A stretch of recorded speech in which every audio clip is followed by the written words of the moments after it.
welcome back. So today we are talking about VII, the Chariot. And Sallie Nichols wants us to think of this as the transition from self to community, unconscious to conscious, and as a deeper journey to find or establish self in society or civilization. Which, this brings me to two ideas that I think are very important. First is mundane, but I think still important. The Chariot is our first card named for an object and not for a person or a title that a person can hold. But that's not really what I want to focus on. That's just a fun thing to sort of chew on.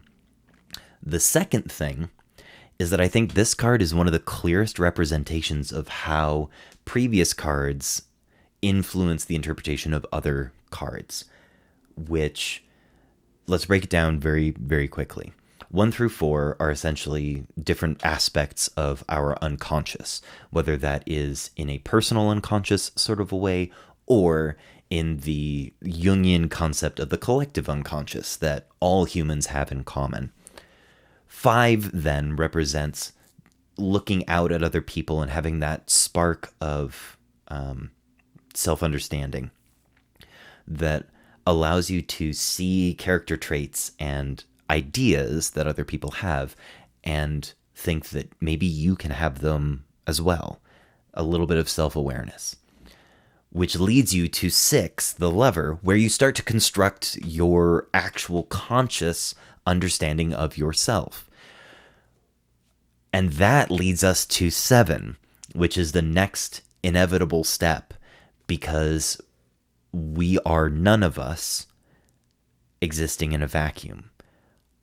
All people are connected to other people and other things throughout their entire lives.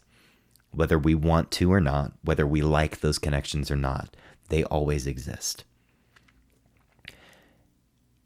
And that's one of the most incredible things about humanity, is that we learn to be ourselves by being versions of ourselves in different contexts.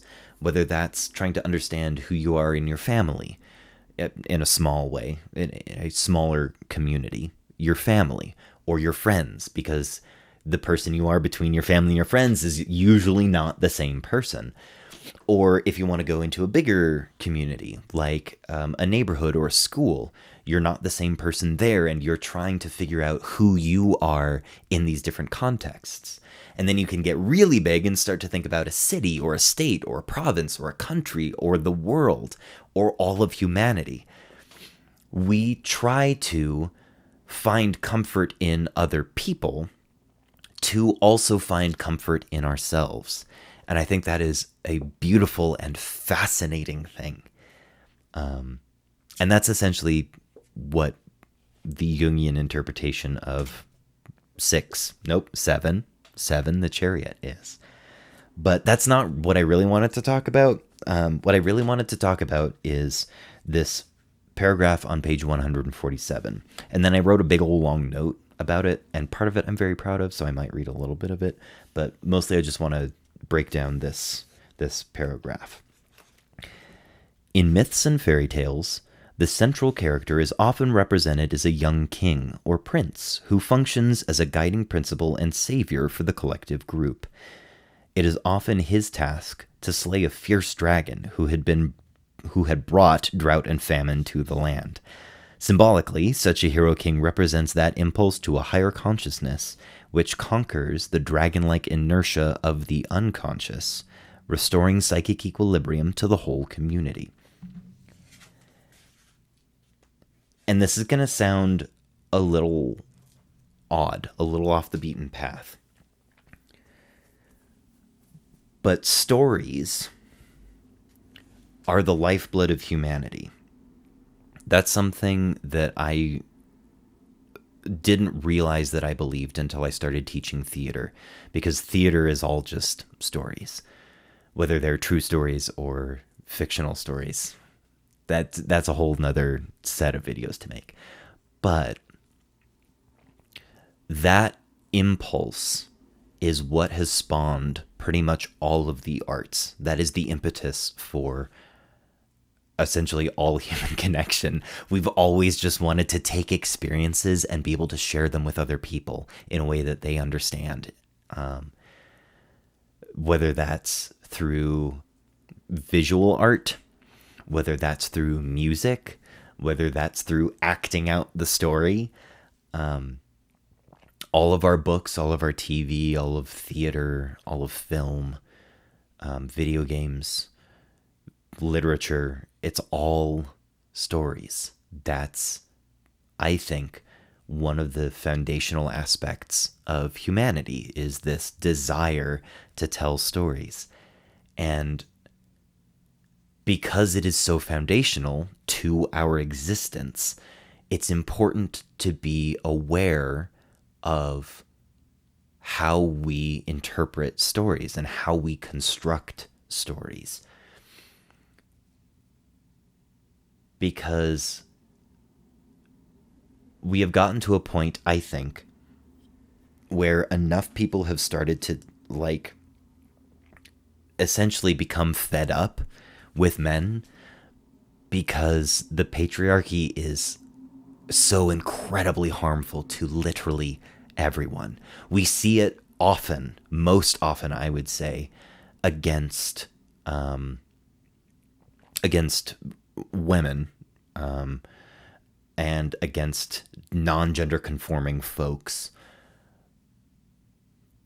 And I don't want to belittle or diminish the pain and suffering that men have caused those marginalized groups and other marginalized groups, because patriarchy and white supremacy are the, like, two hands meme.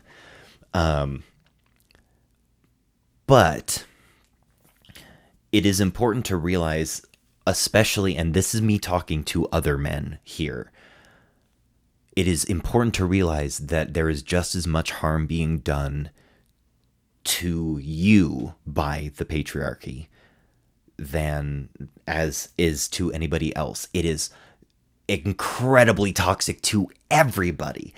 And I'm not saying that, like, we need to burn all of our media, but we need to recontextualize masculinity. And I think this is where I'm going to read from my little excerpt.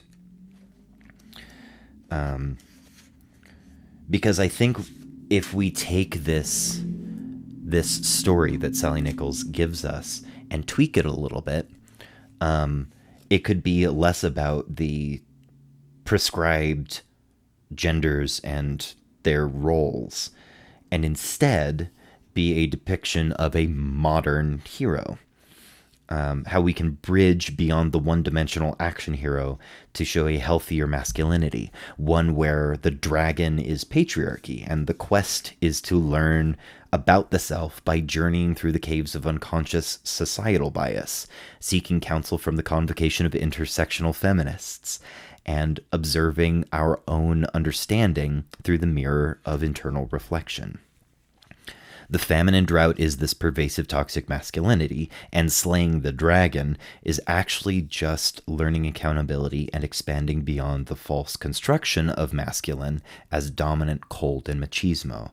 Not just yang purely, but allowing space for feminine, human traits and expressions as well.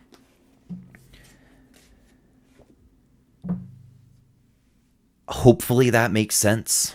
If it doesn't, I understand this is something that I'm also trying to, like, grapple with. It's something that I'm trying to come to terms with, because it's an incredibly nuanced and important topic. There are parts of it, of course, that aren't nuanced, but anyway, that's what I wanted to say. Thank you very much for listening, and we will continue on with 8, which is a controversial one, and you'll find out why in the next one.